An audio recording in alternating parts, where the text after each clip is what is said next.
त्रिदलं त्रिगुणाकारं त्रिनेत्रं च त्रियायुधं त्रिजन्म पापसंहारम् एकबिल्वं शिवार्पणम् त्रिशाखैः बिल्वपत्रैश्च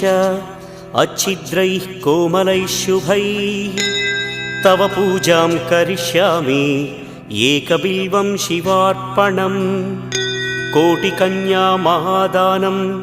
तिलपर्वतकोटयः काञ्चनं शैलदानेन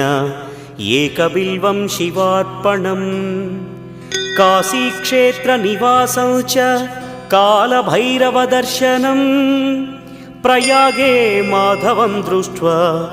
एकबिल्वं शिवार्पणम् इन्दुवारे व्रतं स्थित्वा निराहारो महेश्वर नक्तं हौष्यामि देवेश एकबिल्वं